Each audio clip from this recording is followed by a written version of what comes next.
शुभ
राम कृष्ण हरी जय जय राम कृष्ण जय जय राम कृष्ण हरी जय जय राम कृष्ण जय राम कृष्ण हरी जय जय राम कृष्ण जय राम कृष्ण जय जय राम कृष्ण जय जय राम कृष्ण हरी जय जय राम कृष्ण हरी राम कृष्ण हरी जय जय राम जय जय राम कृष्ण हरि जय जय राम कृष्ण हरि जय राम कृष्ण हरि जय जय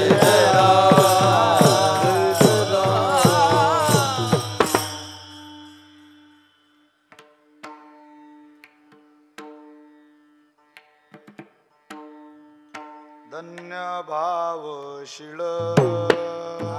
धन्य भावशील धन्य भावशील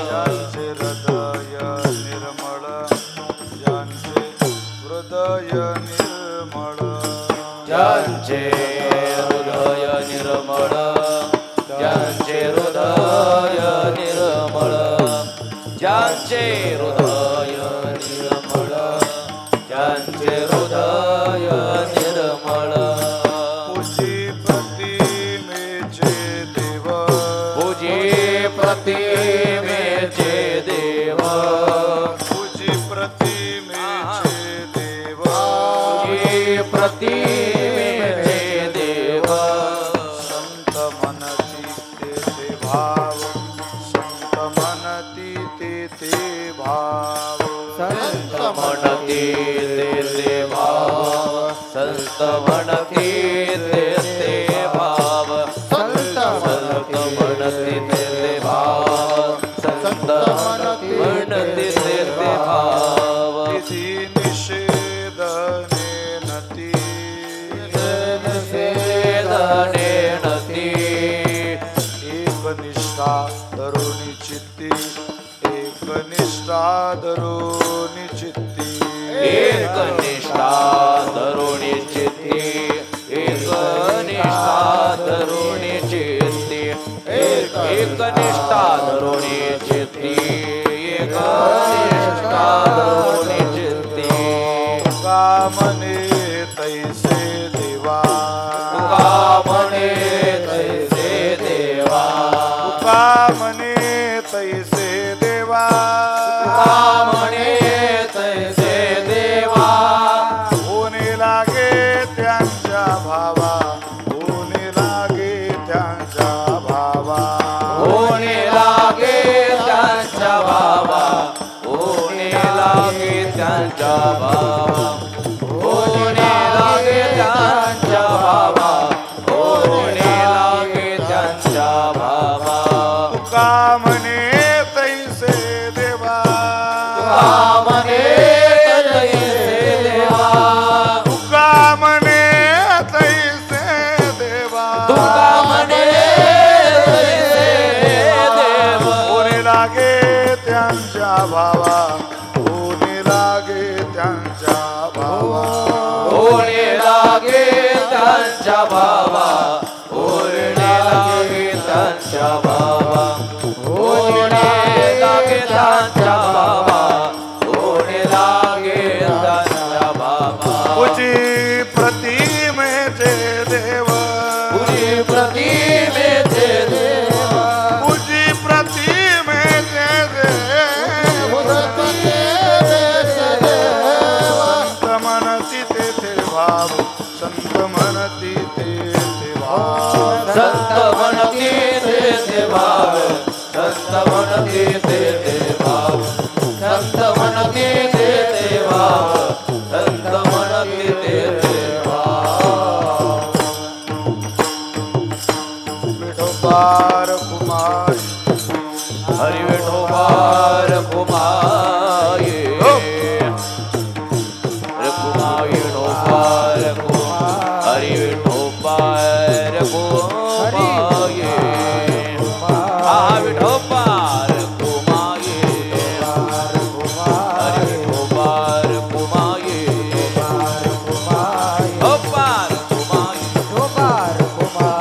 विठोबार कुमाये विठोबार कुमाये विठोबार कुमाये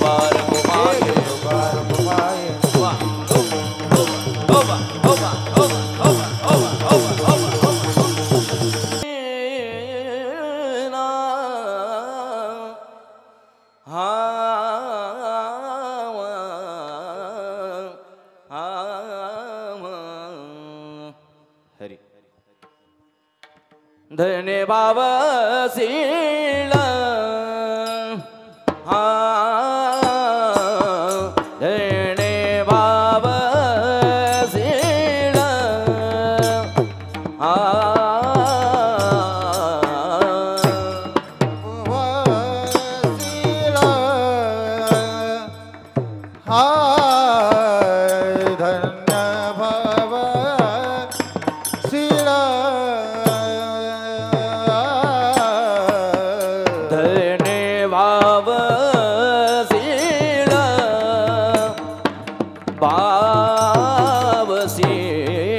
धन्य बाबसीळ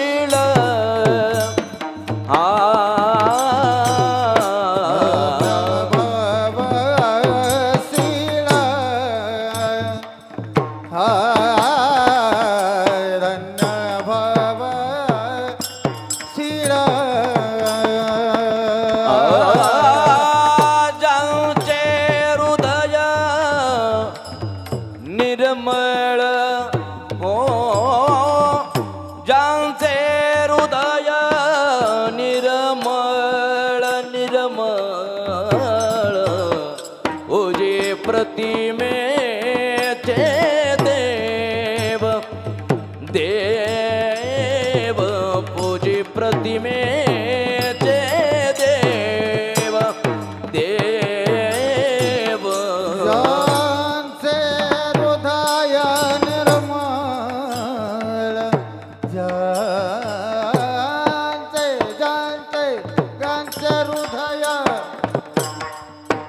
निर्मल पूजी प्रतिमेचे देव पूजी प्रतिमेचे देव पूजी प्रतिमेचे देव संत म्हणती ते भाव ते भाव ते भाव ते भाव भाव संत म्हणती ते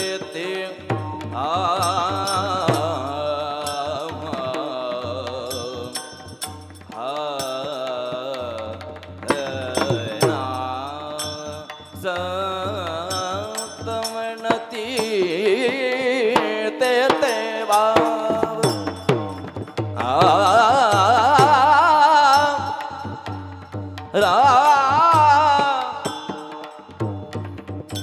हरी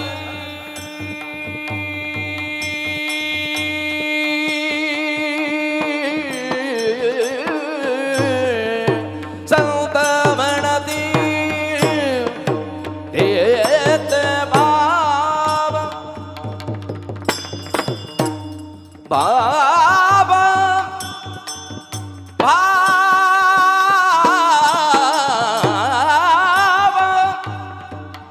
भाव संत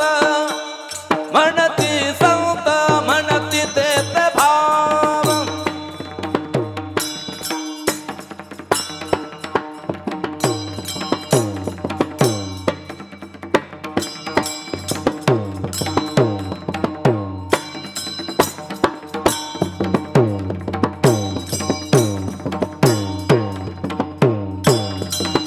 भाव संत संत म्हणती तेत भाव भाव भाव संत म्हणती तेत भाव संत म्हणती तेत भाव संत म्हणती तद भाव संत म्हणती तेत भाव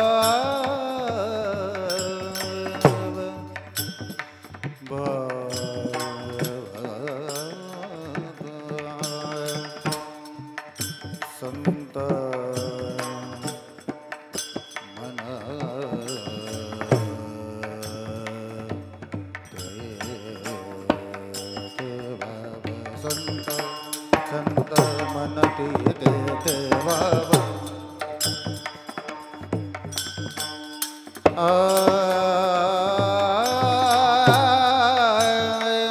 संत मनती संत मनती संत मनती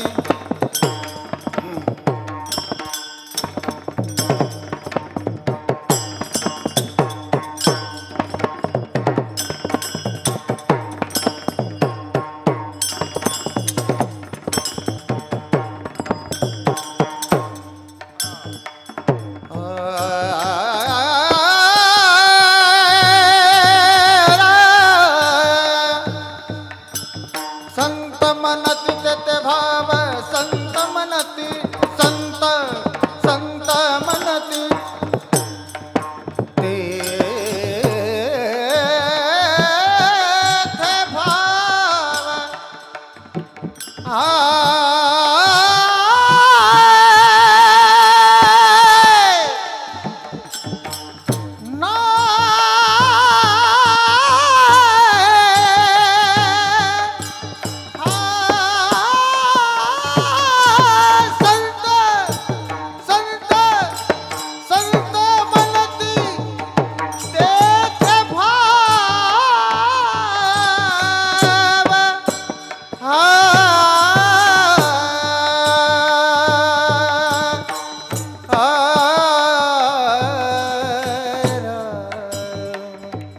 संत मनती तेथे भाव संत मनती मनती देते भाव हो संत मनती देते भाव पूजे प्रतिमे ते देवा पूजे प्रतिमे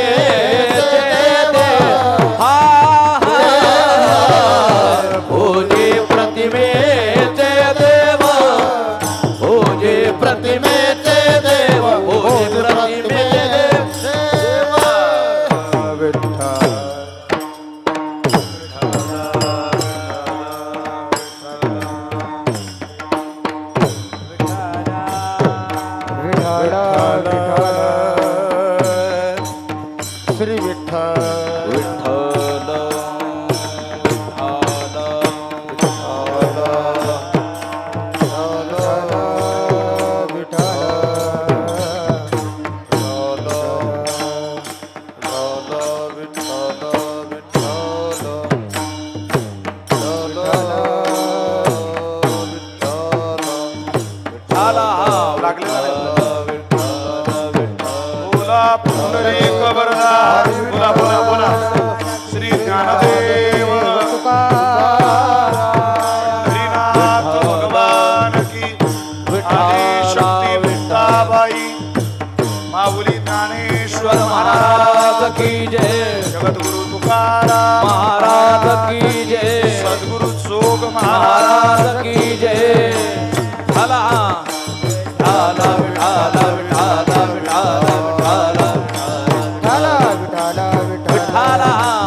भावशीळ ज्यांचे हृदय निर्मळ पूजी प्रतिमेचे देव संत म्हणती तेथे भाव विधी निषेध नेनती एक निष्ठा धरुनी चित्ती पूजी प्रतिमेचे देव संत म्हणती तेथे भाव तुका म्हणे तैसे देवा होनी लागे त्यांच्या भावा पूजी प्रतिमेचे देव संत म्हणती तेथे भाव मुक्ताबाई नमो मुक्ताबाई नमो त्रिभुवन पावनी त्रिभुवन पावनी हा मुक्ताबाई नमो मुक्ताबाई नमो त्रिभुवन पावनी त्रिभुवन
मुक्ताबाई नमो त्रिभुवन पावनी आद्यत्रय जननी दिवाची संपाद्य ज्ञानंच विदाय भक्तिं विलोकितोयेन समाधिराजः वैराग्यवन्तं सुविचारयुक्तं नमामि जोगं शिरसा गुरुन्तं महिम्नपारन्ते परमविदुषो यद्य सदृशी स्तुतिर्ब्रह्मादीनामपि तदवसन्नास्त्वयि गिरः अथा वाच सर्वस्वमति परिणामावधि गृह्णन् ममापेश स्तोत्रे हरनिरपवाद परिकरः सेवे लागी सेवक झालो तुमच्या लागलो निज चरणा हो स्वामी तुकया दिवा यावरी न करावा अवेरू मस्तकही पायावरी या वारकरी संतांच्या प्रतिवर्षी पंढरपुरा इति महाद्वारा हरी भेटी विठ्ठल विठ्ठल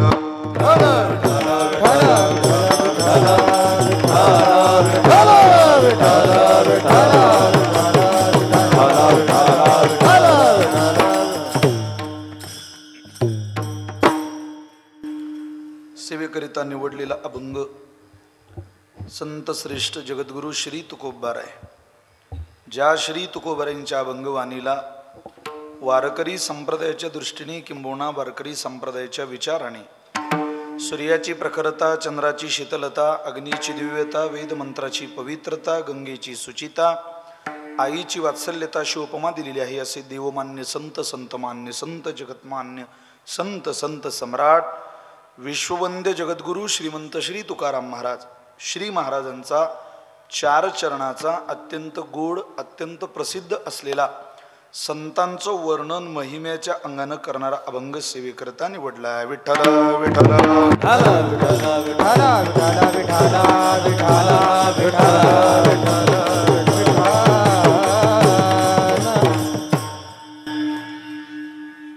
प्रतिदेहू श्री क्षेत्र पावनधाम या पवित्र नगरीमध्ये श्री तुकोबारांच्या मंदिराने अत्यंत पुनीत आणि पवित्र झालेला हा परिसर महाराजांच्या मंदिराने सगळ्यांच्या आपल्या अंतःकरणामध्ये एक ज्ञानाचा प्रकाशच जणू या परिसरामध्ये उमटवण्याचं काम केलं. आणि आज आपण त्याच सदेह श्री तुकोबारांच्या वैकुंठ गमन सोहळ्यामध्ये उपस्थित आहोत. ज्यांच्या विशेष प्रेमातनं हा सप्ताह चाललेला आहे, हा सोहळा चाललेला आहे. या पावनधाम क्षेत्राची निर्मिती ज्यांच्या माध्यमातून झाली, श्री तुकोबारांच्या मंदिराचं कार्य ज्यांच्या हातून, अगदी आज तुम्ही आहे मी आहे, कदाचित उद्या आपण असू कदाचित नसूही, पण चंद्र सूर्य आहे तोपर्यंत अबाधित स्थित असलेलं उजेडात असलेलं नतद्भास येते सूर्यो, कोणाला आता प्रकाशित करायची गरज नाही, एकदा प्रकाशित झालेलं आहे असं श्री तुकोबारांचं मंदिर भगवान श्री पंढरीनाथाने ज्यांच्या हातून करून घेतलं ते प्रेममूर्ती श्रद्धेय श्री गुरु महादेव बाबा बोराडे शास्त्री बाबांच्या विशेष प्रेमातनं माझ्याकडे ही सेवा या ठिकाणी आलेली आहे. खरं तर ही सेवा माझ्याकडे द्यायला बरेच दिवस झाले. सेवा घेतल्यानंतरही बऱ्याचशा मुक्ताबाई संस्थेच्या अडचणी होत्या. मला एक सकाळची सेवा फळाची सेवा होती ती नाकारणं शक्य नव्हतं. पण मला थोडंसं यायला त्या सेवेमुळे उशीर झाला. तुम्हाला माझी जवळजवळ अर्धा तास वाट पाहावी लागली. पण तुम्हाला अर्धाच तास वाट पाहावी लागली. मी तारीख घेतली त्या दिवसापासून तुमची वाट बघतोय राव. भेट कधी होईल भेट कधी होईल.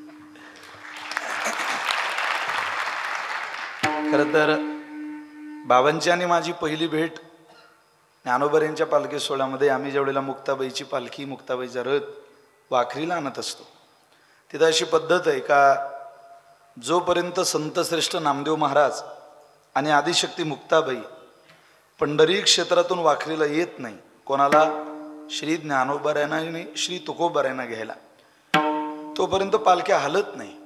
कोट्यावधी रुपये दिले आणि एखाद्यानं म्हटलं आमचा रथ मध्ये घाला, वारकरी जीव घेतील त्याचा. शेकडो वर्षाची पद्धत आहे, परंपरा आहे.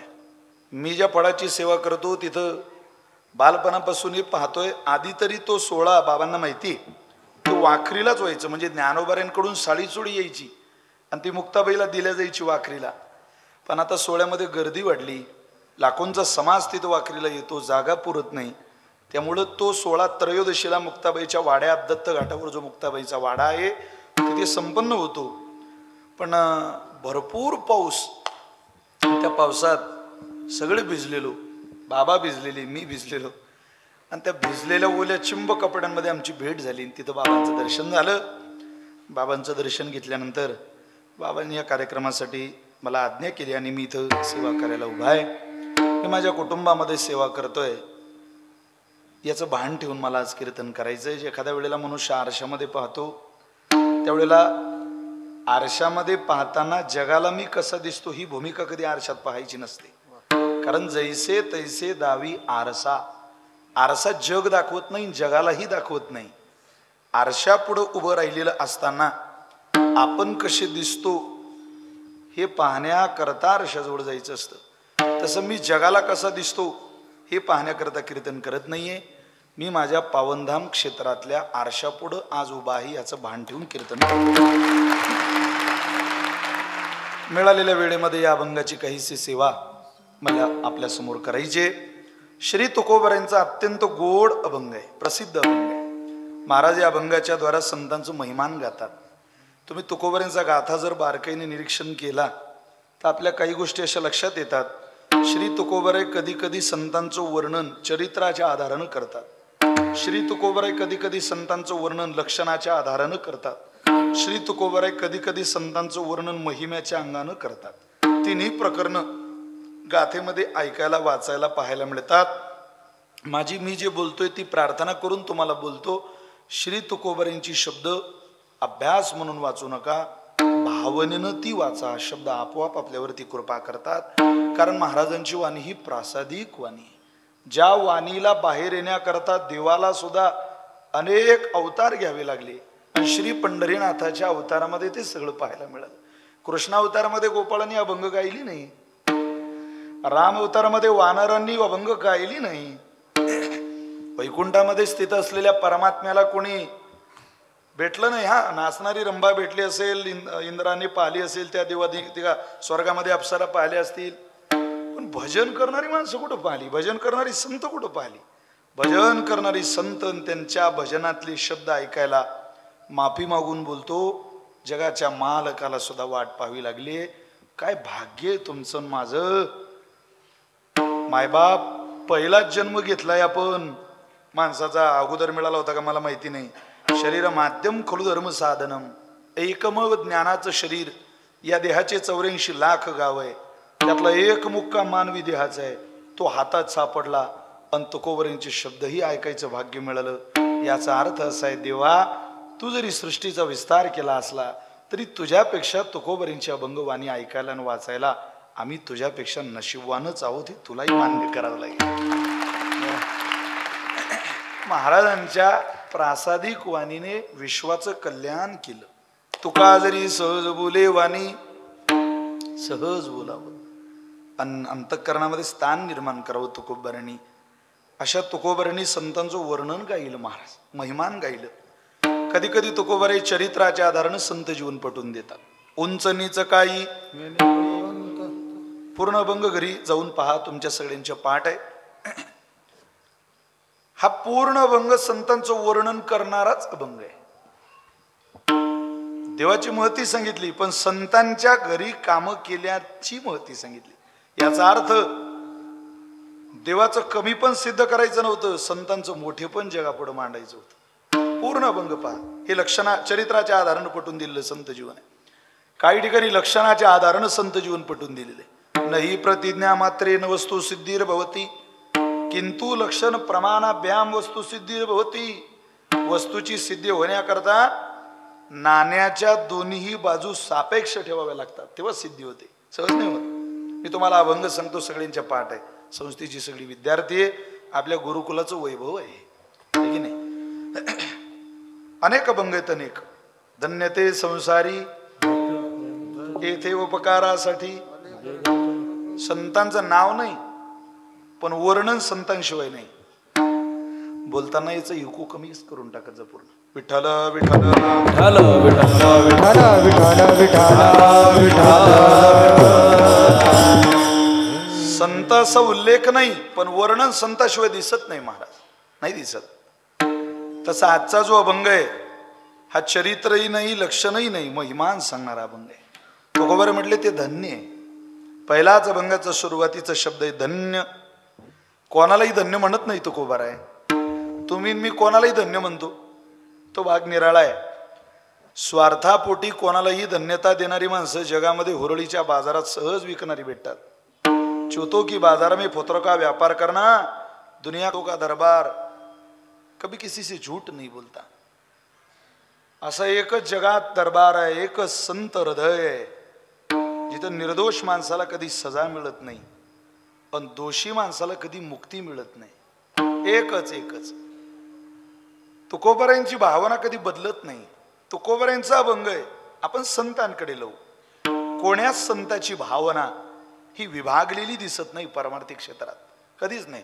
आणि वारकरी संप्रदायातल्या संतांची तर बिलकुल नाही महाराज. तुमची माझी भावना ही विभागलेली भावना आहे.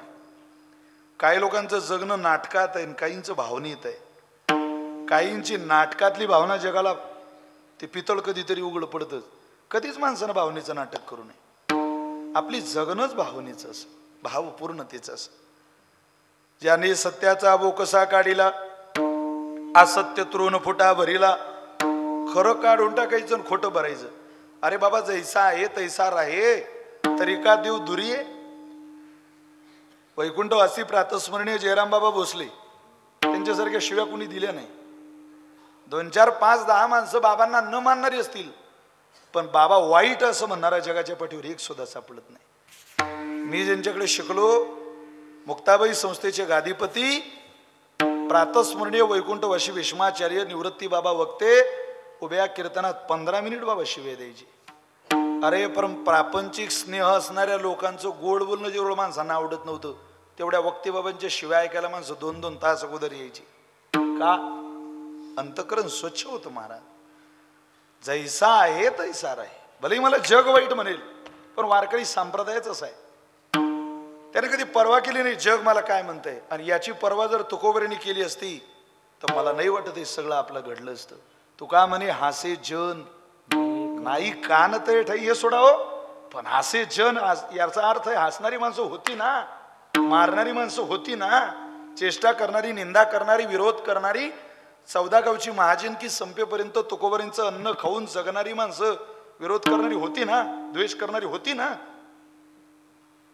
काही वेळेला निंदा ही पचवावी लागते, विरोध पचवावा लागतो, द्वेष पचवावा लागतो. या 3 गोष्टी ज्यानं पचवल्या त्याचाच 4थ्या पायरीवर सन्मान करणारी माणसं आपली वाट बघत असतात. सहज नाही होत. अशा चालण्यास लावून ठेवलेलं आहे या विश्वामध्ये. चालणीत अडकलो की माणूस कधीतरी थांबण्याचा प्रयत्न करतो, पण थांबू नये, चालत राहावं. स्वामी विवेकानंदांचं एक वाक्य फार सुंदर आहे.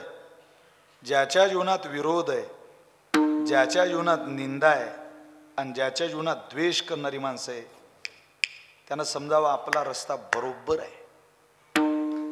ज्याच्या जीवनात त्या 3 गोष्टी नाही, लवकर रस्ता बदला, तुम्ही चुकीच्या दिशेने प्रवास करताय. विठ्ठल विठ्ठल विठ्ठल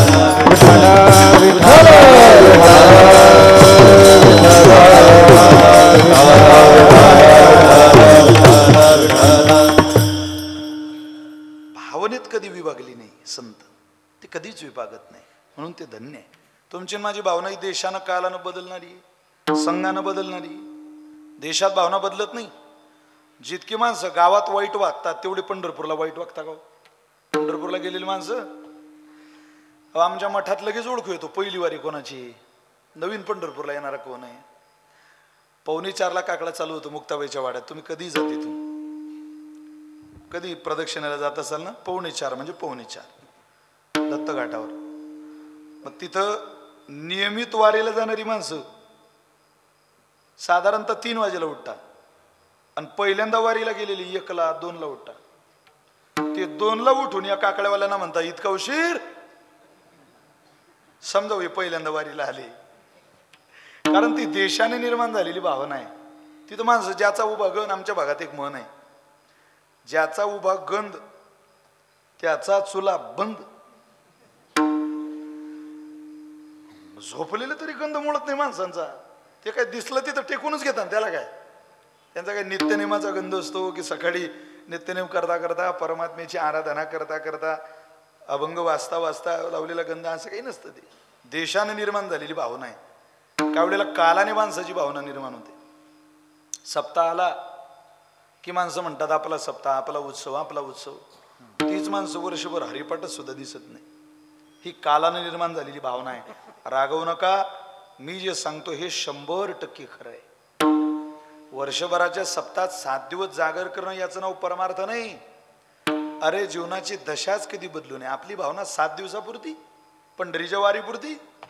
माझ्या संतांची भावना अविरत आहे, आयुष्याच्या शेवटच्या श्वासापर्यंत ती कधी बदलली नाही. भावना ही देशानं बदलते, भावना ही कालानं बदलते, तशी भावना ही संघात सुद्धा बदलते, संघाने भावना बदलते. मी 12 वर्षापूर्वीचा विषय सांगतो तुम्हाला. साधारणतः 11-12 वर्ष सहज झाली.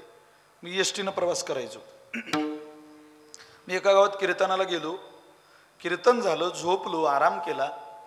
पहाटे मला तिकडूनच पुढे प्रवासाला जायचं होतं. मी प्रवासाला निघालो, पण ते गाव जरा असं मेन रोडवरून आत होतं. मी फाट्यावर आलो. त्या गावकऱ्यांनी मला फाट्यावर आणून सोडलं आणि फाट्यावर मी एखाद्या वाहनाची वाट बघत होतो मला पुढे जायला. सकाळची वेळ होती. आता मंगल वेळ सकाळची. सकाळची वेळ किती छान असते. जे माणसं सकाळी फिरतात त्यांना माहिती, जे काकडाला उठतात त्यांना माहिती. सकाळची वेळ फ्रेश, किती थकवा असू द्या, तुम्ही सकाळी उठायचा फक्त कंटाळा येतो. एकदा स्नान झालं की माणसाला अगदी प्रसन्न वाटतं. मंगल वेळ आहे सकाळची. हो, आळवणी केली जाते त्या वेळेत देवाला. काकडा म्हणजे आळवणी आहे. मी वेळ उभा आहे तिथं बस स्टँडवर आणि समोरून एक ट्रॅक्टर आला. ट्रॅक्टरला 2 ट्राल्या होत्या. कशाच्या? तुमच्याकडे त्याचं भरपूर प्रमाण आहे. तर ऊसाच्या ट्रायल्यांचं ट्रॅक्टर समोरून आलं. तर ट्रॅक्टरवर गाणं चालू होतं. बघ बघ बघ सखे कसं गुबू गुबू वाजते, हे गाणं चालू होतं. गाणं वाईट नाही पण चांगलंही नाही, नाही ऐकावं वाटत इतक्या पहाटे. त्यावेळेला नवीन गाजलेलं गाणं होतं ते. मी ते गाणं ऐकलं पहाटे पहाटे. त्या पोराकडे पाहून हसलो. त्या ट्रॅक्टरवरचं ट्रिपचं अवघड वाटतं मला त्या गाण्याचं. त्या ट्रॅक्टरवरचं गाणं ड्रायव्हर सोडून सगळे जगाला ऐकू येतं महाराज. ड्रायव्हरला नाही. तो म्हणजे काय त्याचे उपकार आहे जगावर. तो जगाला आनंद देतो त्या गाण्याचा. काही संगीतप्रेमी असतात ते खूप. असा ट्रॅक्टर ऊसाचा नाहीये की ज्या ऊसाच्या ट्रॅक्टरवर कुठलंही गाणं वाजत नाही. त्याची निर्मितीच होत नाही. एकदा बिना इंजिनचं ट्रॅक्टर सापडेल पण बिना गाण्याचं ऊसाचं ट्रॅक्टर सापडत नाही. हे त्या ट्रॅक्टरचं वैशिष्ट्य आहे. मी त्या पोराकडे पाहिलं ना हसलो.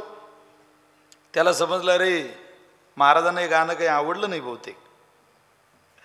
पण खरंच आवडलं नव्हतं. कारण सकाळ म्हटली म्हणजे कानावर शब्द यावे वाटतात. कुठले? उठा ऋणोदय प्रकाश झाला, घंटा गजर गरजीनला, हरी चौगळा सुरू झाला, काकडा आरती समयाचा,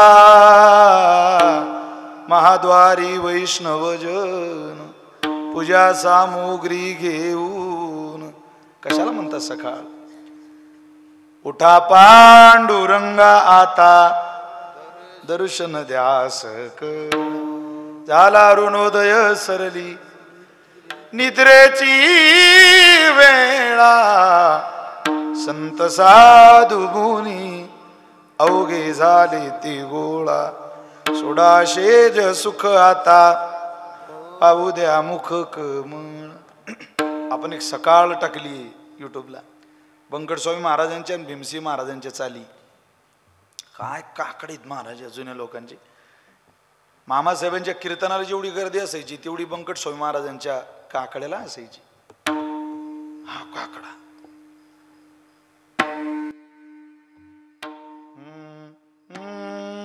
रूप पातालोचनी,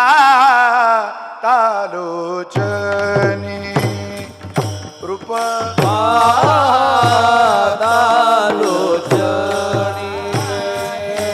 सुख झाले ओ साजनी, तो स्वामी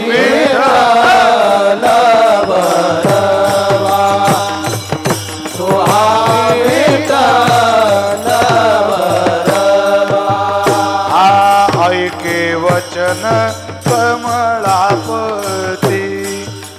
ओ माझी रंगाची विनंती कर, जोडी कथे काळे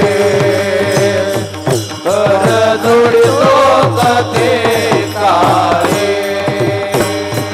माझा रंग तुझे गुणी, आ तू का म्हणे यासी लावी उशीर, तू का म्हणे यासी लावी उशीर, म्हणे पापे का म्हणे पापे, म्हणे पापे, तुका म्हणे पापे. म्हणा म्हणा सगळे म्हणा. उठा जागेवर आता स्मरण करा पंढरीनाथा, उठावे चरणी देवा माता, चुकवे व्यथा जन्माचा.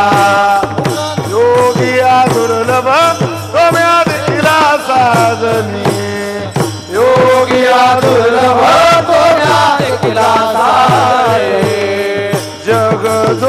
जगजोगी जगजोगी जागे जाग बोलती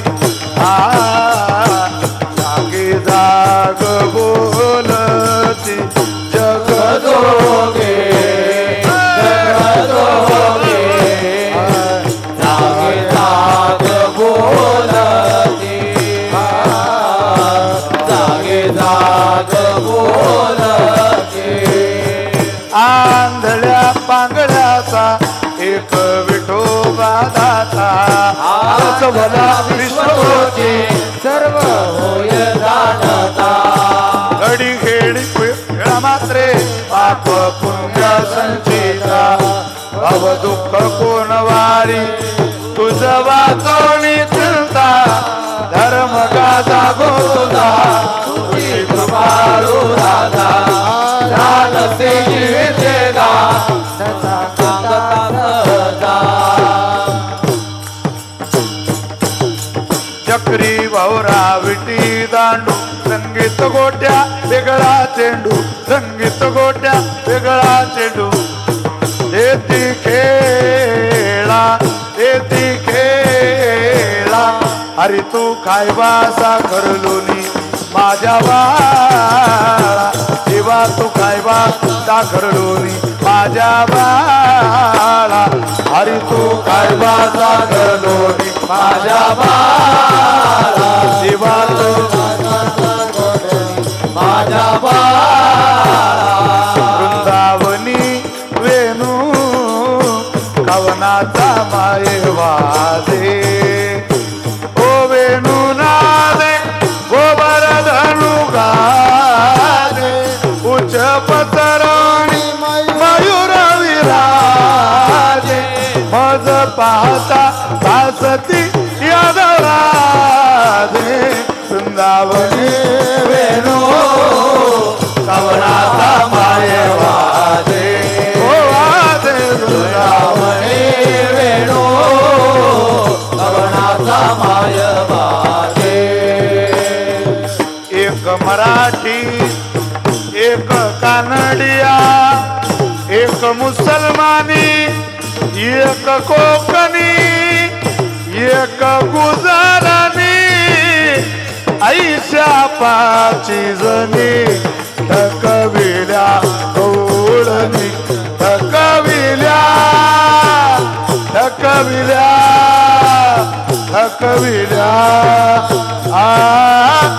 एक एक संगतीने थकविल्या एक संगतीने थकविल्या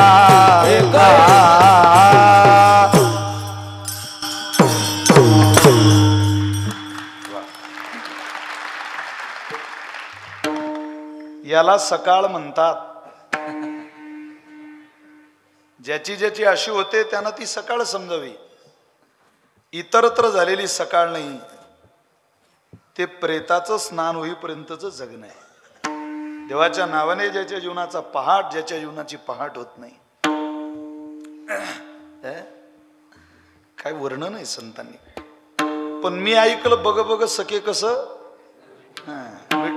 ट्रॅक्टर जवळ चाला. मी संघात निर्माण झालेली भावना सांगतोय तुम्हाला.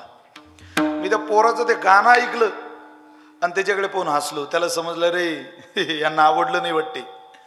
ते पोरग 50 फुटावर पुढं गेलं आणि त्यानं त्याच्या ट्रॅक्टरवरचं गाणं बदललं. पाऊले चालती पंढरीची वाट.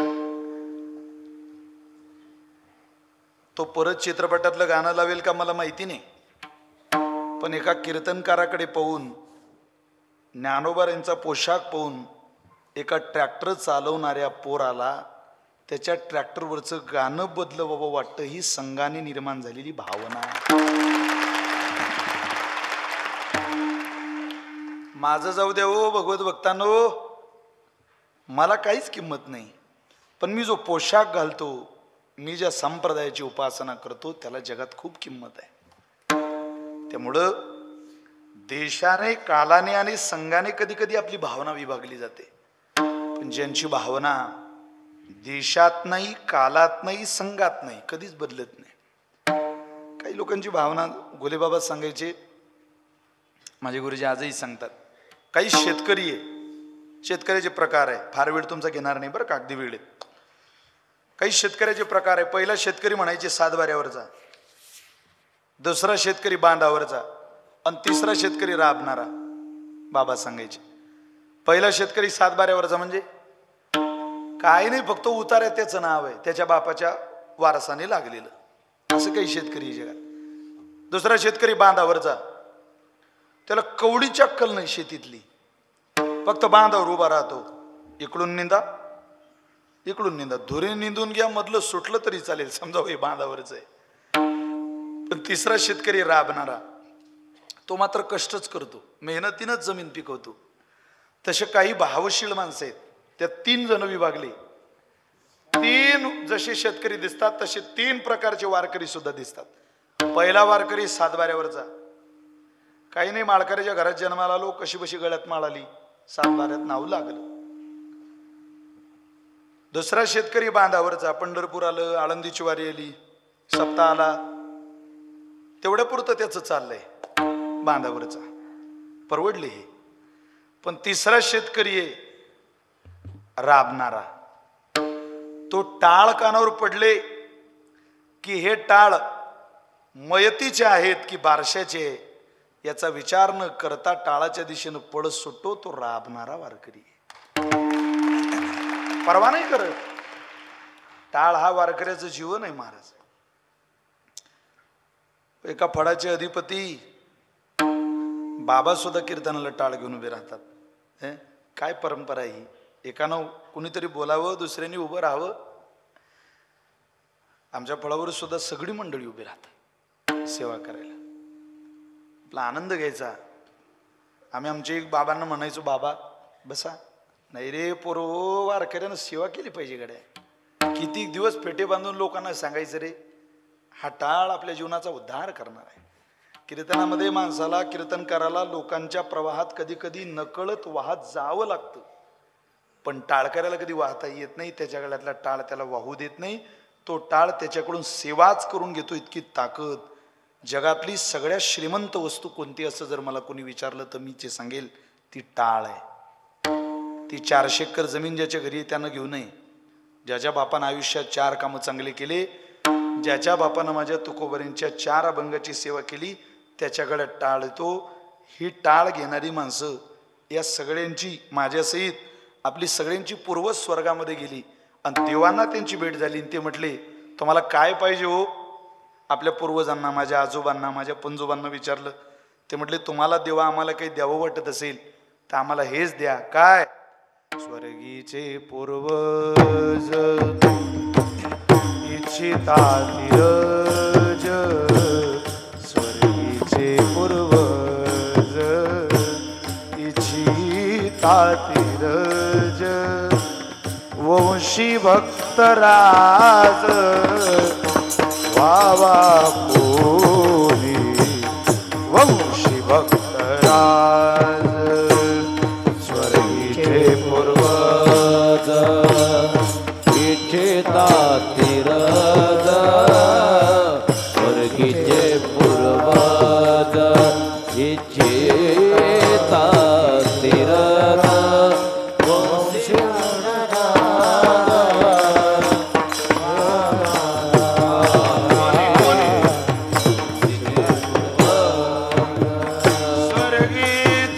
पूर्वज इच्छिता स्वर्गीचे पूर्वज इच्छिता तिरज, स्वर्गीचे पूर्वज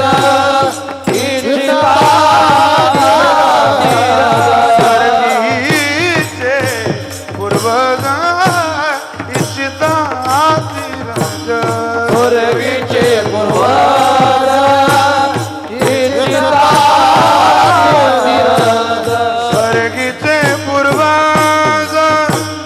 इच्छिता तिरज, स्वर्गीचे पूर्वज इच्छिता तिरज, वंशी भक्तराज वावा कोणी, वंशी भक्तराज हरी स्वर्गीचे पूर्वज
वाटत नाही आपण तुमचा जिल्हा बीडच आहे ना मग खरंच वाटत नाही पण बीड जिल्ह्यात कीर्तन करतोय हे कीर्तन असं वाटतं एक तर आळंदीत देहूत पंढरीत किंवा श्री क्षेत्र मुक्ताईनगरला चाललेलं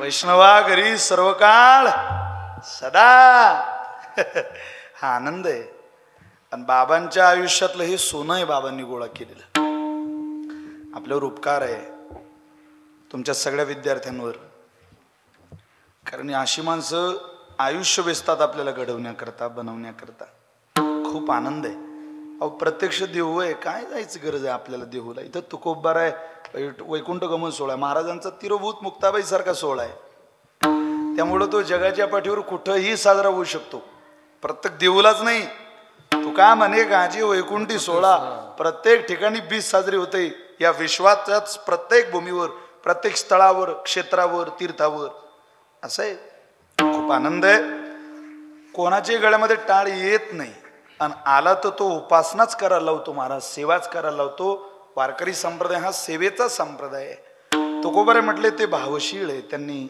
थोडंही आयुष्यामध्ये हालचाल केली नाही जशी गुलेबाबाची मी तुम्हाला शेतकरी सांगितले राबणारं जीवन साधूच असतं ज्याला राबावं वाटतं परमार्थामध्ये महाराज या राबण्याचा त्यांच्या जीवनावर काय परिणाम झालेला आहे या राबण्याचा त्यांच्या जीवनावर झालेला परिणाम फार गोड आहे राबता राबता आणि भावशीळतेत केवळ देवा कारणी भाव तस्मत द्यावे न लगे फारसे वित्त झाले एकचित्त तरी बहुत एवढ्यासाठी नका करू वाता हात गा हरे राम कृष्ण त्यांनी जे भावनेत जीवन वेचलं त्यांना कळालं की देवाला या भावनेशिवाय दुसरं जर काहीच नको असेल तर आता आपली भूमिका ही केवळ भावनेची असावी भावनाच आपलं जीवन बनावं म्हणून त्यांना नुसतं धन्य म्हटलं नाही तर भावशील म्हटलं ज्यांच्या स्वभावातच भावशीलता आहे ज्यांच्या स्वभावातली भावना पडद्यावर केलेल्या उपक्रमात न दिसता पडदा अर्थात तीच भावना आहे जे दिसतंय तेच त्यांचं जीवन आहे त्यात थोडाही यत्किंचित बदल होत नाही झालेला नाही आणि होणार नाही झाला तर त्यांच्या या भावनेचा जगावर परिणाम होऊ शकतो का कसा होऊ शकतो त्याचं कारण आहे त्यांच्या भावनेचा परिणाम त्यांच्या अंतःकरणापासून सुरू झालेला आहे त्यांचं अंतःकरणच इतकं निर्मळ आहे की त्यांची भावशीलता सहज ओळखीला येते तुकोबारे त्यांच्या हृदयाचं त्यांच्या स्वभावाचं आणि त्यांच्या मोठेपणाचं महिमान गातात सेवेला निवडलेल्या अभंगाच्या पहिल्या चरणात धन्य भावशील धन्य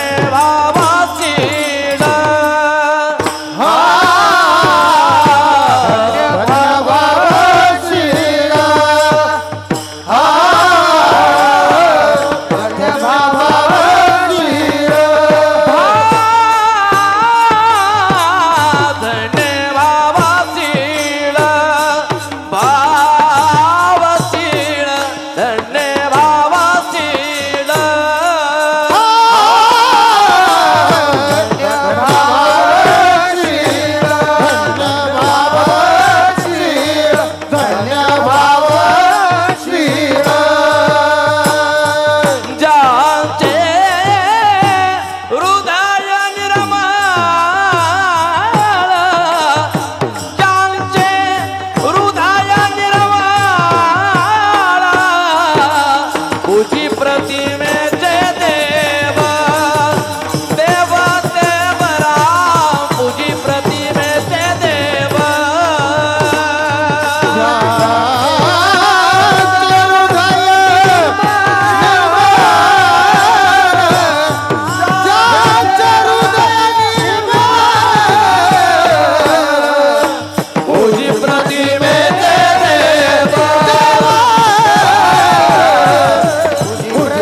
ज्यांचे हृदय निर्मळ ते भावशीळ आहे आणि त्यांचं हृदय निर्मळ आहे. चित्त जैसे गंगाजळ.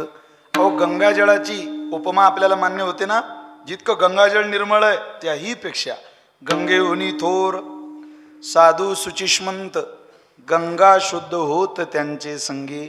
अहो आमच्या गंगे असेल तर ते ज्ञानोबरांच्या अंतःकरणात जाते, तुकोबरांच्या अंतःकरणात जाते, आदिशक्ती मुक्ताबाईच्या अंतःकरणात जाते. इतकं साधूचं संतांचं हृदय निर्मळ आहे. ज्यांचे हृदय निर्मळ. काय विशेष हो महाराज त्यांच्या जीवनाचं? विशेष अनेक विशेष आहे. तुकोबारांनी 2-4 विशेष त्यांच्या आयुष्यातले सांगितले. पूजी प्रतिमेचे देव. काय करतात ते? प्रतिमेच्या देवतेची पूजा करतात. म्हणजे प्रतिमेच्या देवतेचे प्रकार आहे. आपल्याकडे प्रतिमेच्या देवतेची पूजा मान्य आहे. प्रतिमेच्या देवता अनेक आहेत. काही रेषा ओढून काढलेल्या मूर्ती आहेत, त्याला रेख्य मूर्ती म्हणतात. रेख्य, लेप्य, दारुमयी, धातुमयी, शैली अनेक प्रकार आहेत. श्रीमद भागवतामध्ये त्याचा विस्तारानं विचार आहे. रेख्य मूर्ती नावाचा प्रकार आहे. रेख्य रेषा ओढून काढलेली मूर्ती.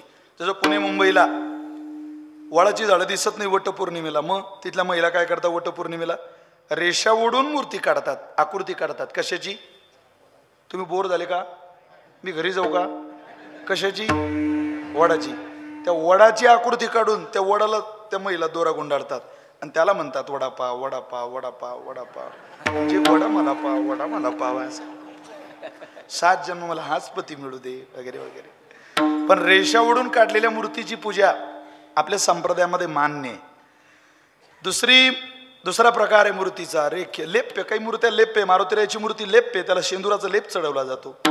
काही मूर्त्या धातुमयी आहे. धातुमयीमध्ये सोनं उत्तम, चांदी मध्यम, तांब पितळ कनिष्ठ असं म्हणतात आमच्या भागात.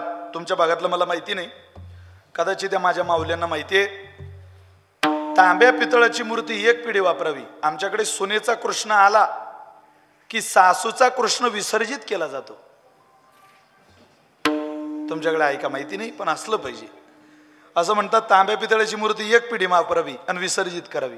चांदीची मूर्ती 3 पिढ्या वापरावी, विसर्जित करावी. सोन्याची मूर्ती तिला विसर्जित करता येत नाही. मग ती माझ्यासारख्याला म्हणजे अहो ज्याला पूजेची आवड आहे, मला आवड आहे पूजेची, असं काय करा. आम्हाला काही द्यायचं आलं की तुमच्याबरोबर पोटात दुखायला लागतं. सोन्याची मूर्ती विसर्जित करता येत नाही. तांब पितळ सोनं त्या धातुमयी मूर्त्या आहे. काही मूर्त्या दारुमयी आहे. दारुमयी म्हणजे तिकडे जाऊ नका, जगन्नाथपुरीला जा. संस्कृतमध्ये लाकडाला दारू म्हणतात. जगन्नाथाची मूर्ती कशाची आहे? लाकडाची. ती दारुमयी मूर्ती. काही धातुमयी आहे, काही दारुमयी आहे. काही शेवटचा मूर्तीतला प्रकार आहे जो वारकरी संप्रदायात जास्त दिसतो, त्याला शैली मूर्ती म्हणतात. म्हणजे दगडाची मूर्ती. वेगळ्या वेगळ्या पाषाणाच्या मूर्त्या बनवल्या जातात. ते शैली मूर्त्याही आपल्या संप्रदायात सेवेला घेतात. तुकोबारे म्हटले मला माहिती नाही गड्या, पण पूजी प्रतिमेचे देव, ते प्रतिमेच्या देवतेची पूजा करतात. आणखी विशेष संत म्हणती तेथे भाव. संत जिथे सांगतील तेच त्यांच्या जीवनाचं विशेष आहे. कुठेही ते डोकं घालत नाही. आमची संत सांगतात का बघा, संत म्हणती तेथे भाव. हा विचार जर कीर्तनात बसलेल्या लोकांनी स्वीकारला तर विशाल महाराज खोलेचा दावा आहे, तुमचा परमार्थ तर फसतच नाही, पण तुमचा व्यवहार सुद्धा फसत नाही. इतकी ताकद माझ्या तुकोबारांच्या शब्दामध्ये. व्यवहारात तुम्ही फसूच शकत नाही. आमचे गुरुजी एक दत्तोजी महाराज जुना दृष्टांत सांगायचे. मी त्यांचं उदाहरण आहे तुम्हाला सांगतो. ते म्हणायचे ज्ञानोबा तुकोबारांची प्रमाणं वाचून माणसाचा व्यवहार फसतच नाही. परमार्थ तर फसत नाही, पण व्यवहारही नाही. म्हणजे ते म्हणायचे एक राजा, त्याचे काही शिपाई त्याचा प्रधान शिकारीला गेले. शिकार पाहता पाहता 1-2 तास फिरले जंगलात, पण त्यांना शिकार काही भेटली नाही. ते शिकार शोधायच्या नादात यांचीच चुकामुक झाली. राजा कुठं, प्रधान कुठं, शिपाई कुठं. शेवटी ते म्हटले अरे बापरे, तिघांची चुकामुक झाली, आता सूर्य अस्ताला जाणार आहे, चला आपण घराकडे निघा. तिघी रस्त्यानं परत निघाले घराकडे. त्यात पुढे शिपाई रस्त्याला लागले. एका आश्रमाच्या बाहेर 2 डोळ्याचा आंधळा माणूस बसलेला पाहिला आणि ते पुढे आलेले 4 शिपाई, त्या राजाचे शिपाई त्या आंधळ्याजवळ थांबले आणि त्याला म्हणतात, हे आंधळ्या, आंधळ्या, आंधळ्याला वाईट वाटलं. माझं वय 75 वर्षाचं आणि आताची पोरं मला आंधळ्या म्हणतात. पण हरकत नाही, जाऊ द्या. काय रे बाबांनो, आम्हाला शहराकडे जायचंय, तुम्हाला रस्ता सांगता येईल का? म्हटले पुढं जा, ते पिंपळाचं झाड आहे, त्या पिंपळाच्या झाडाकडून उजव्या हाताला वळा, शहराकडे जा. 15 मिनिटांनी प्रधान आला. आंधळे बाबा, ओ आंधळे बाबा, आम्हाला शहराकडे जायचंय, तुम्हाला वाट सांगता येईल का हो? सरळ जा, पिंपळाचं झाड आहे, उजव्या हाताला वळा, शहराकडे पोचाल. राजा आला. सुरदासजी, बाबा घ्या, तुम्हाला फळं आणली मी काही खायला. तुम्हाला जर त्रास नसेल, कष्ट नसतील तर माझी काही माणसं चुकली हो. मला तुम्हाला रस्ता सांगता येईल बाबा, वाट सांगता येईल? सरळ जा, पिंपळाचं झाड आहे, उजव्या हाताला वळ, शहराकडे जाशील बाबा. एवढं वाक्य बोलल्यानंतर तो आंधळा म्हणतो, राजा आताच गेली रे तुझी माणसं पुढे. दोन्ही डोळ्याचा आंधळा माणूस मला राजा कसं म्हणतो याचं आश्चर्य वाटलं त्याला. बाबा तुम्ही आंधळे? हो, मी दोन्ही डोळ्याचा आंधळा आहे. मग तरी तुम्ही ओळखलं मी राजा आहे? आम्हाला सगळं ओळखता येतं राजा. अरे तुझे पुढे गेलेली 4 शिपाई आहे, मध्ये गेलेला प्रधान होता, आणि आता तू राजा आहे. पण तुम्हाला कसं कळलं बाबा? तो म्हणे आम्ही ज्ञानेश्वरी वाचली, आणि ज्ञानेश्वरी माणसाला फसू देत नाही. झाड जाणी जे फुले, मानस जाणी जे बोले, भोगे जाणी जे केले पूर्वजन्मीचे. तुमच्या दारात आलेला माणूस नुसता ऐकली त्याची वाणी की लक्षात येते याच्या विचाराची काय सीमा आहे. अरे तुझे 4 शिपाई मला आंधळे म्हणून गेले, मी तेव्हाच ओळखलंय कमी पगारीन फुल अधिकारी. 75 वर्षाच्या माणसाला कोणी आंधळे म्हणतं का? तुझा प्रधान मला आंधळे बाबा म्हणून गेला, आणि तू आला मला सुरदास म्हटलं, खायला फळं दिली. त्या राजानं ते आंधळं खांद्यावर घेतलं आणि घरी आला. तुम्हाला जंगलात ठेवत नाही म्हणे. अरे राजा असं काय करतो? नाही नाही, घरीच राजवाड्यात. त्या शिपायांना सांगितलं, केवळ आता तुम्हाला या आंधळ्याकडे लक्ष ठेवायचंय. इतका डोकेबाज माणूस जंगलात, अरे राज्यात ठेवायचा तो. त्या राजाच्या नगरात घोड्याची रेस होती, स्पर्धा होती. 4 शिपाई फक्त आंधळीवर लक्ष ठेवायला. काही झालं तरी चालेल, या आंधळ मरता कामा नये. आणि तेवढ्यात त्याच्या नगरात घोड्याची स्पर्धा होती, रेस होती. त्याने 40 लाख रुपयाला 2 काठीवाळ घोडे घेतले. पाक गाथा ज्ञानेश्वरी माणसाला फसू देते काय का? दत्तूजी बा सांगायचे.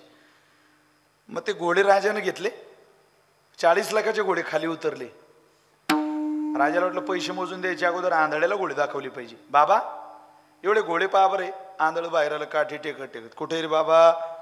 हे घोडं आहे. माझा हात लाव त्याला. धरला हात आणि लावला घोड्याला. ज्या घोड्याला हात लावला ते घोडं बिथरायला लागलं. आंधळ हसला. दुसऱ्या घोड्याला हात लावला, ती जागचं हालत नव्हतं. आंधळ म्हणे, राजा एकच घोडं घे, हे घोडं आपल्या कामाचं नाही, त्यात काही राम राहिलेला नाही, ते रेसचं घोडं नाहीये. रेसला तरबेज घोडं, इंद्रियात सतेज असलेलं घोडं चालतं. हे काठेवाड नावाला आहे, पण याच्यापेक्षा गध जास्त पडू शकतो. बित्ती ठोकल्या. राजानं व्यापाऱ्याला विचारलं, खोटं बोलू नको, नाही तर तलवारीने तुझं मुंडकं छाटेल. सांग, हा माझा बाबा सांगतोय आंधळा बाबा, हे एकच घोडं कामाचं आहे. व्यापाऱ्याला राजाने ठणकावून विचारलं, सांग कोणतं घोडं कामाचं आहे? तो म्हणे, राजा माफ कर, हे एकच घोडं घे, फक्त मला जाताना एवढं सांग, या आंधळं कुठून आणलं तू? लय घोडे विकले राजा रे, पण कोणी घोडं ओळखलं नाही रे. सारखे दिसायला, पण यानं बरोबर ओळखलं घोडं उजवय. राजा म्हणे, गळे आश्चर्य तर मलाही वाटतं, या दोन्ही डोळ्याच्या आंधळ्यानं घोडं ओळखलं कसं? राजा म्हणे, बाबा तुम्ही कसं ओळखलं हेच घोडं उजवय? आंधळा म्हणे, राजा आम्ही गाथा वाचलाय, आणि घोड्याची परीक्षा तुकोबारांनी गाथ्यात केलेली. तेजा ऐशा रीती तट्टू फोपावर येती. धक्का लावला धक्का की घोडं कळतं, हे प्रमाण गाथेतलंय तुकोबारांच्या.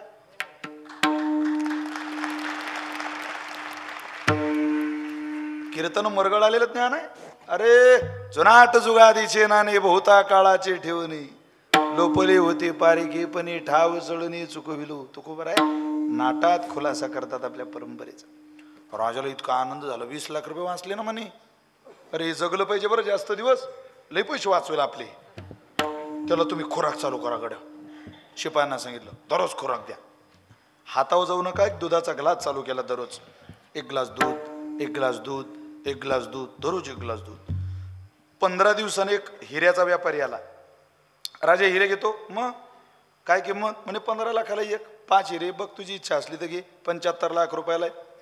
75 लाख रुपये काढून ठेवले. फक्त पैसे मोजून देणार, आंधळ्याला दाखवतो म्हणे. खोराक लक्षात ठेवा बरं का आंधळीची. एक ग्लास. तुम्ही बोर झाले का? सांगा ना जरा. खोराक इतकी चांगली मजबूत तुम्ही सांगत नाही. एक ग्लास दूध. ते हिरे राजाने हातात घेतले, आंधळ्याकडे दिले. ते आंधळ खोलीत गेलं, 5 मिनिटात बाहेर आलं. 3 हिरे राजाच्या हातात दिले आणि 2 व्यापाऱ्याच्या. 3 खरे म्हणे भाऊ, 2 खोटे. राजा म्हणे व्यापाऱ्याला सांग खरं. तो म्हणे राजा माफ कर गड्या, धंद्याची रीत आहे रे. चांगल्यासोबत वाईट खपावंच लागतं रे, धंद्याची रीत आहे ते. द्राक्ष तुम्ही किती निरखून घ्या, पण विकणारा 2-4 डागेले टाकतोच. त्यालाच तर धंदेवाला म्हणता. आम्ही नाही का? सुरुवातीचे 10 मिनिट, शेवटचे 10 मिनिट. सुरुवातीच्या 10 मिनिटात कीर्तनात सुरुवात झाली का श्रोता आस्थेने ऐकतो आणि शेवटच्या 10 मिनिटात आस्था घेऊन जातो. मध्ये थोडंसं तुम्ही कंटाळी आणला श्रोत्यांना तरी ते ऐकतात. पण सुरुवातीचे 10 मिनिट आणि शेवटचे 10 मिनिट. तसे आपल्या धंद्यातले इतके बारकावी लोकांना सांगू नये. पण आता हा आपल्या कुटुंबात चाललेला कार्यक्रम आहे. आता लागाल सगळे कीर्तन करायला तुम्ही बसलेले. राजा अरे हिऱ्या चांगले, त्याच्याबरोबर थोडेसे वाईट द्यावेच लागतात आम्हाला, खपावेच लागतात. नफा मुनाफा कसा रे. पण याला कसं कळलं या आंधळ्याला? बाबा तुम्हाला कसं कळलो? आम्ही गाथा वाचलाय. हिरा ठेविता ऐरणी, वाचे मारिता जो घनी, तोची मोल पावे खरा करणीचा होय चुरा. हिरा ऐरणीवर ठेवायचा आणि घनाचा टोला मारायचा.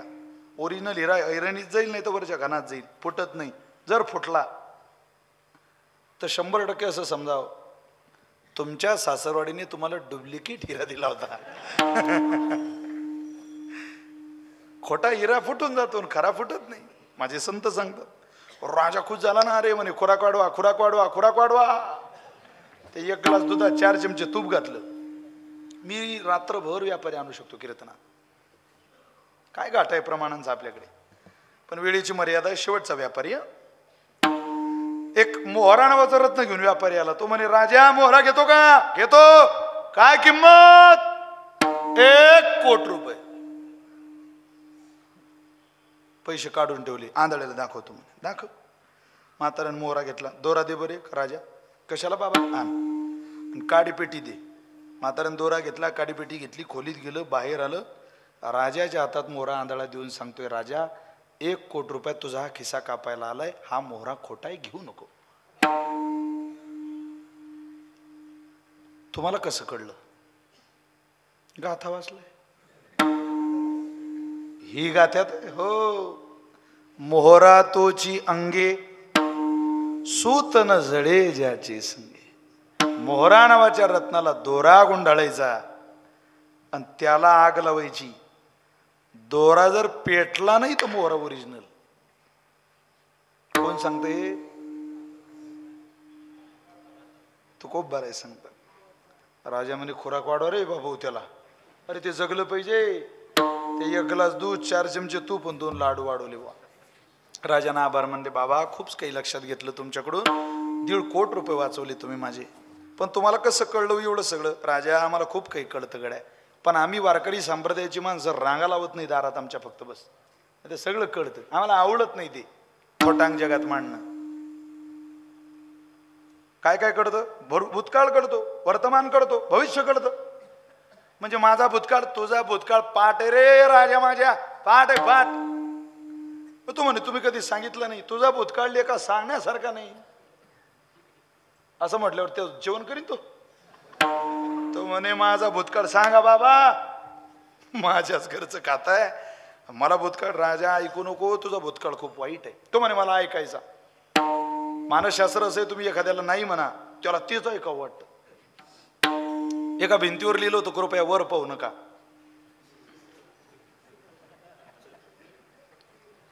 तरी माणसं वर पाहिजे. वर लिहिलं होतं तरी गाढवपणा केलाच. दिस इज सायकोलॉजी. झोपू देत नाही ती माणसाला. तो म्हटलं सांगा बाबा माझा भूतकाळ. मग ऐक, तू राजाच्या पोटचा नाही, तू आचार्याच्या पोटचा आहे. घाम सुटला ना त्याला. तो आईकडे गेला. आईला म्हटलं आई मी कोणाच्या पोटचा आहे तेवढं सांग.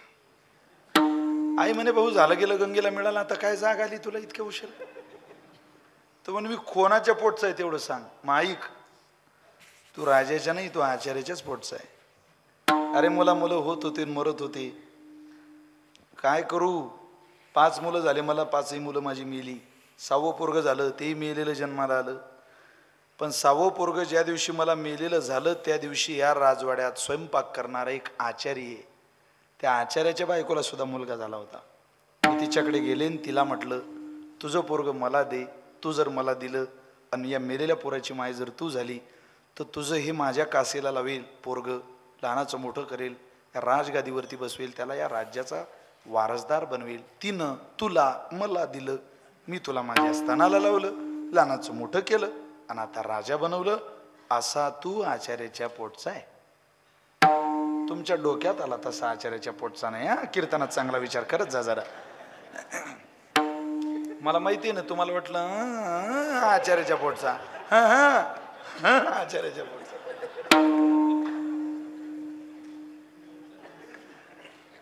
तो म्हणे पण बाबा तुम्हाला कसं कळलं मी आचार्याच्याच पोटचा आहे. आम्ही ज्ञानेश्वरी वाचली.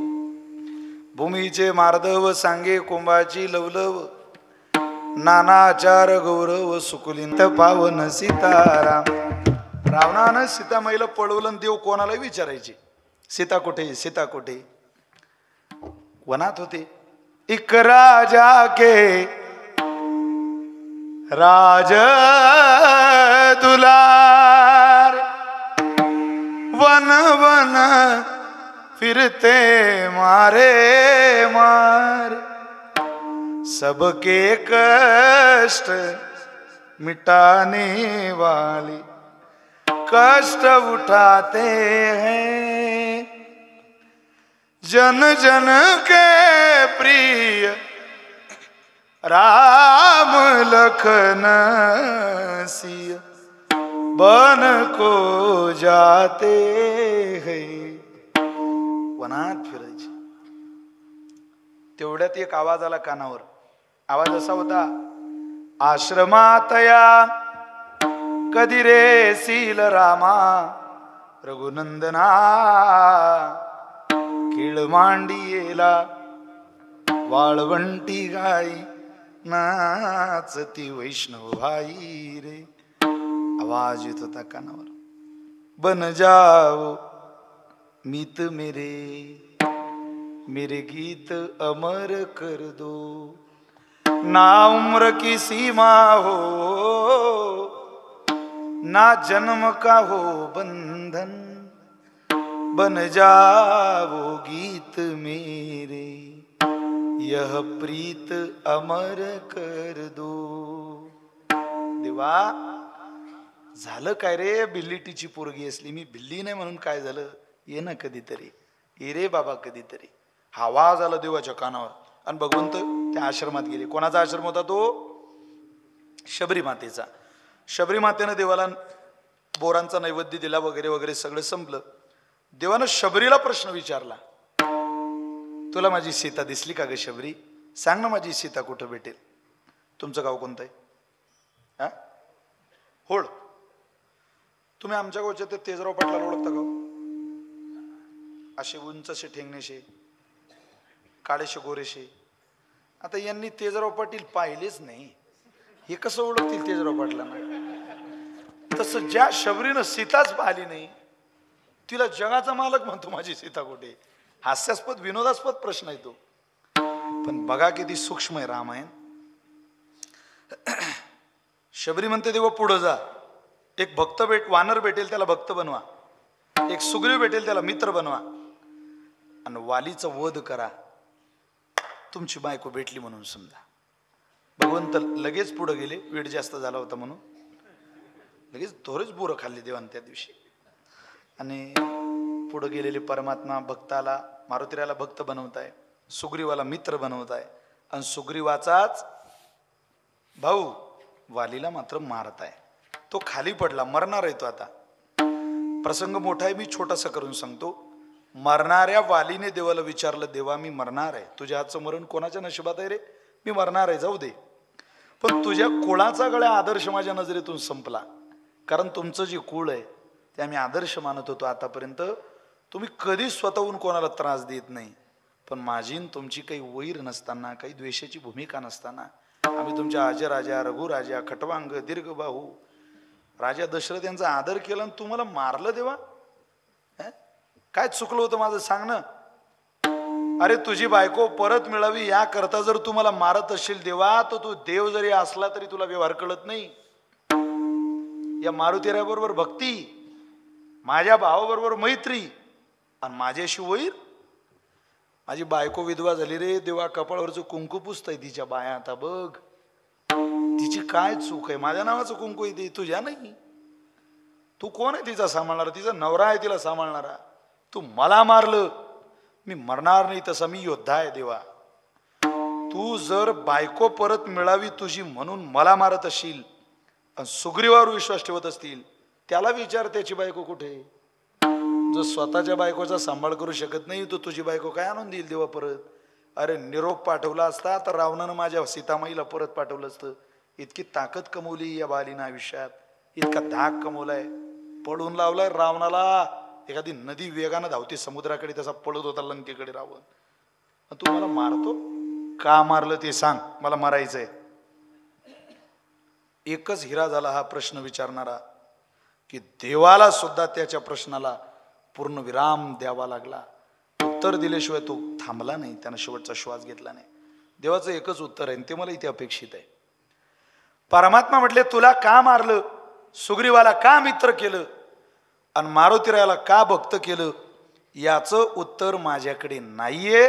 फक्त शबरी म्हटली भक्त कर म्हणून भक्त केला, शबरी म्हटली मित्र कर म्हणून मित्र केला, आणि शबरी म्हटली मार म्हणून मारला. मी देव जरी असलो वाली, तर या श्रीरामाला शबरीकडे पाठवलेला निरोप महत्वाचा वाटतोय. बोलिला वाल्मिक तैशेची करीन वर्तोनी दावेन नामा म्हणे. अरे संत म्हणतील तसंच अवतार कार्य पूर्ण करावं लागतं रे वाली. रागवू नको गड्या, मी नाही केलं हे सगळं, मला संत सांगतात म्हणून हे सगळं करावं लागतं. याचा अर्थ आहे संत म्हणती तेथे भाव, पूजी प्रतिमेचे देव, संत म्हणती तेथे भाव. आणखी काय विशेष आहे महाराज त्यांचं? संतांचं विशेष ऐका. विधी निषेध नेनती एक निष्ठा धरुनी चित्ती. ती विधी निषेधामध्ये फार पडत नाही, त्यांचं जगणं केवळ निष्ठा. चला पटकन छोटंसं उदाहरण. भगवान श्रीरामाने डबक्यात बाण बुडवायचा घासायचा, डबक्यात बुडवायचा घासायचा, डबक्यात बुडवायचा घासायचा. घासलेला बाण घासता घासता देवाची नजर गेली तर बाणाचं टोक लाल दिसलं. टोक लाल दिसता बरोबर देवानं टोक नजरेनं पाहिलं. ते लाल दिसलेलं बाणाचं टोक का लाल झालं? डबक्याकडे पाहिलं तर डबकही लाल आहे, कोणाचं तरी रक्त आहे. अजून तर युद्धही सुरू झालं नाही. डबक्याच्या तळावर काठावर केविल व्यानं नजरेत एक बेडूक देवाकडे पाहत होता. तो बेडकाला देवाचा बाण लागला होता. युद्धाच्या प्रारंभीच देवाला वाईट वाटलं, रे बेडूक मरणार आहे आता. भगवंतानं त्या बेडकाला प्रश्न विचारला, का रे बेडका, लेका तुझ्या पोटात बाण चालला तरी तू मला आरोडी देत नाही. एवढी एरवी तर काम नसताना डराव डराव डराव डराव चालूच राहतं तुझं. आता माझा बाण तुझ्या पोटात चालला तरी एक आवाज सुद्धा दिला नाही. त्या बेडकानं दिलेलं उत्तर आहे, देवा जग ज्या वेळेला वैरी होतं त्यावेळेला तुला आरुडी देता येते. आज वैरी जग नाही रे, वैरी तू होता. मी आरुडी देऊ कोणाला? वैरी तू होता. आमचं तर असं आहे देवा, जगणंही तुझं आहे आणि मृत्यूही तुझा आहे. आमचं ठरलेलं आहे एकनिष्ठा धरुनी चित्ती. आम्ही विधी निषेधात फार पडत नाही. हेच करावं तेच करावं आम्हाला ते माहिती नाही. सोपेवर मामा सांगितले संती टाळ दिंडी हाते घेऊन नाचा. नाचता नाचता काय करा? विठोबा रखुमाई, विठोबा रखुमाई,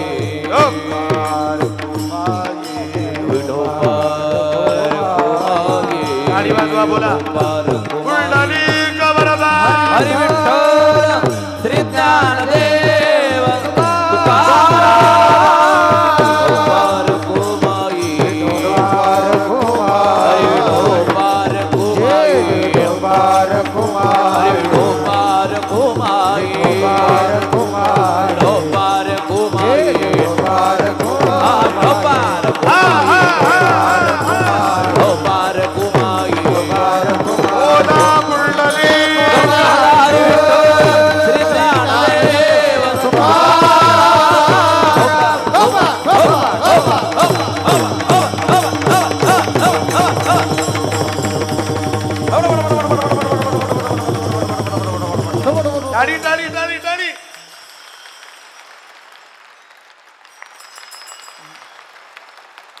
टाळ.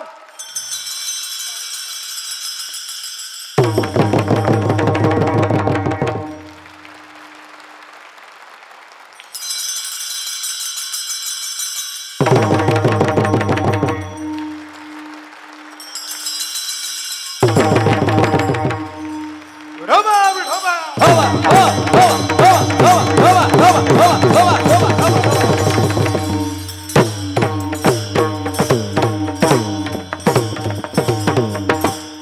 धन्य भाव शीळ यांचे हृदय निर्मळ तुझी प्रतिमेचे देव संत म्हणती तिथे भाव. संकल्पित वेळी ती सेवा आवरण्याचा एक 5 मिनिटात प्रयत्न करतो. तुमचं कुठलंही नियोजन व्यवस्थापन बिघडू नये ही माझी प्रामाणिक इच्छा आहे. त्यामुळं श्री तुकोबराय जे संतांचं वैशिष्ट्य सांगतात ते धन्य का तुझी प्रतिमेचे देव म्हणून धन्य, संत म्हणती तेथे भाव म्हणून धन्य, विधी निषेध नेनती म्हणून धन्य. सोप्यातलं कठीण करणारे पंडित असतात आणि कठीणातलं सोपं करणारे संत असतात म्हणून धन्य. एकनिष्ठा धरुणी चित्ती म्हणून धन्य. का धन्य? ज्यांचे हृदय निर्मळ म्हणून धन्य. धन्य भावशी. हे सगळं धन्य शब्दाला लावायचं आणि हे सगळं धन्य शब्दाला लावलं की या प्रश्नाची उत्तर आपल्याला मिळत असतात. जाताना आपल्या सगळ्यांच्या चरणी अंतःकरणपूर्वक प्रणाम करून आपल्याला प्रार्थना आहे, संत जीवन जर इतकं धन्य असेल तर आपणही संतांकडेच जा. संत इतरत्र कुठे गेले नाही महाराज. ते म्हटले आम्ही केवळ पंढरीनाथाचे उपासक आहे, आम्ही वारकरी संप्रदायाचे उपासक आहे. आपली सगळी पळापळी आयुष्यातली थांबवा. तुमच्या पोरांच्या गळ्यात माळा घाला. जरा कीर्तनाला बसलेल्या मंडळींना सगळ्या बापांना माझी प्रार्थना आहे, एक कर्तव्य करा तुम्ही आयुष्यातलं. तुमच्या पोराच्या गळ्यात माळ घालाय करता तुम्हाला त्याच्या चरणावर डोकं टेकावं लागलं तरी चालेल. पितयाने तैसा वंदावा कुमार. येणाऱ्या काळात तुमची पोरं प्रेमानं आपल्याला बाप म्हणणारी असायला हवी, आई म्हणणारी असायला हवी. काय महाराज वैभव आहे वारकरी संप्रदायाचं, आपण ते स्वीकारत नाही. मुसलमानाचं 5 वर्षाचं बच्च मशिदीत जातं, त्याला लाज नाही वाटत आपल्या अल्लाची आराधना करायची. टोपी घालून आपले पुरुष शिकले की त्यांना धर्माचं वेड लागत नाही, आंधळे होतात ते. नास्तिकाचं सुद्धा भलं झालं या महाराष्ट्रामध्ये. ज्यांनी देव मानला त्यांचं भलंच झालं, संत मानले भलंच झालं महाराज. असं आहे. तुम्ही नीतू मांडकेंचं नाव ऐकलं असेल. डॉक्टर नीतू मांडके होऊन गेले या देशात, प्रसिद्ध डॉक्टर, हिंदू हृदय सम्राट, सरसेनापती, स्वर्गीय शिवसेना प्रमुख वंदनीय बाळासाहेब ठाकरेंच्या हृदयाची सर्जरी त्या डॉक्टरांनी केली होती. नीतू मांडके फार हुशार माणूस, पण देव मानत नव्हते ते. संतही मानत नव्हते, देवही मानत नव्हते. एकदा त्यांना राज्य सरकारने पुरस्कार घोषित केला आणि ते पुरस्कार घ्यायला निघाले. 3:15 वाजेला निघाले. वादळ चालू. भारलेल्या वादळात त्यांची गाडीच पुढे जाऊ शकत नव्हती. ड्रायव्हरने सांगितलं बा तुम्ही मोटरसायकलवर जा, पुढे गाडी जाऊ शकत नाही. ते खाली उतरले. कोणीतरी मोटरसायकलवाला भेटतोय का, पाऊस चाललेला. मोटरसायकलवाल्यानं ओळखलं, साहेब मला ओळखलं का, माझ्या वडिलाचं ऑपरेशन केलंय तुम्ही? मी नाही ओळखलं. मला पुरस्कार सोडायला पोचवा. गाडीवर बसले, त्या माणसाने घेऊन गेले डॉक्टरांना. पाऊस इतका होता की मोटरसायकल सुद्धा चालत नव्हती.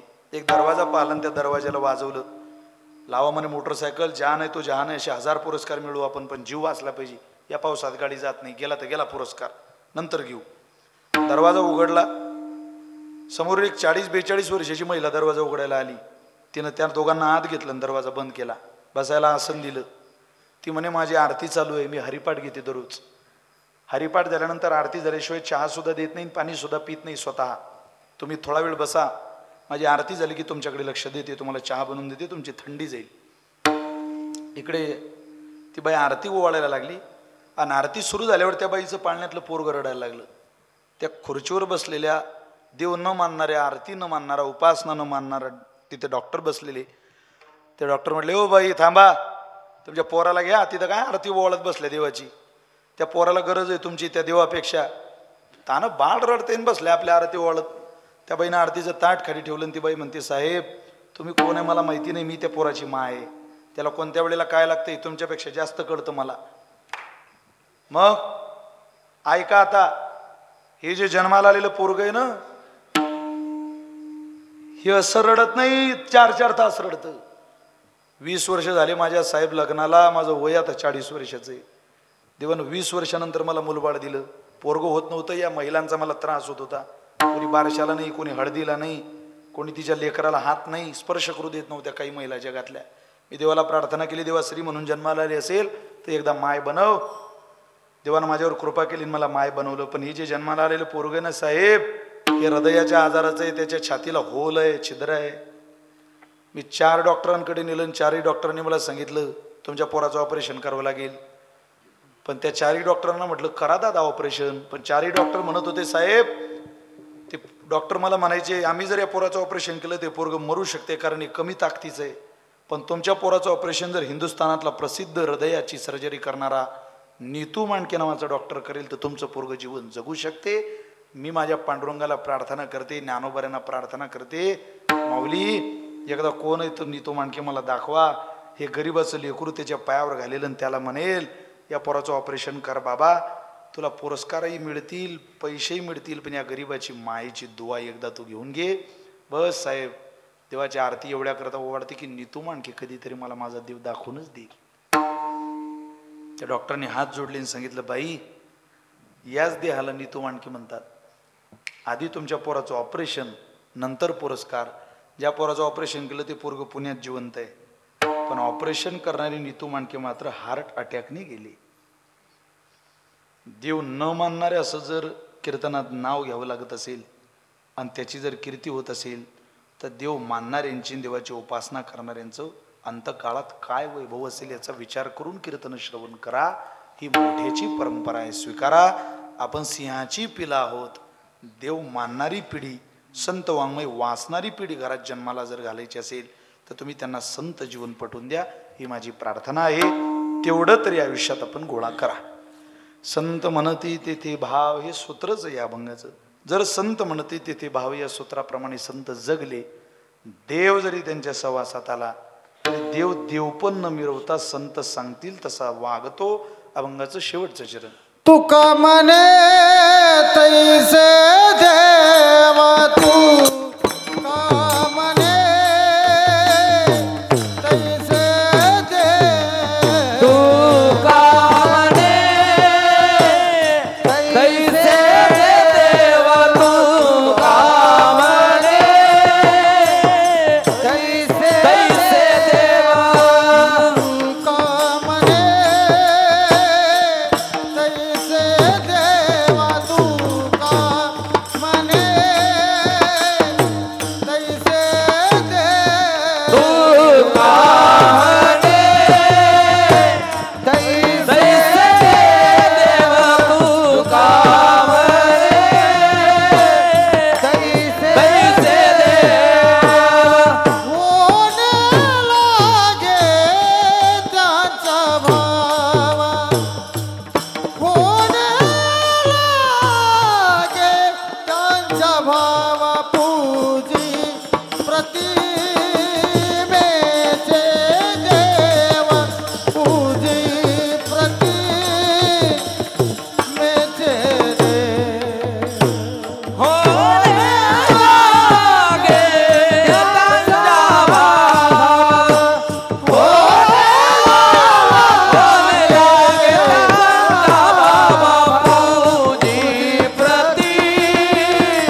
आ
तुकाराम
विठ्ठल जय जय विठ्ठल जय विठ्ठल जय जय विठ्ठल जय जय विठ्ठल.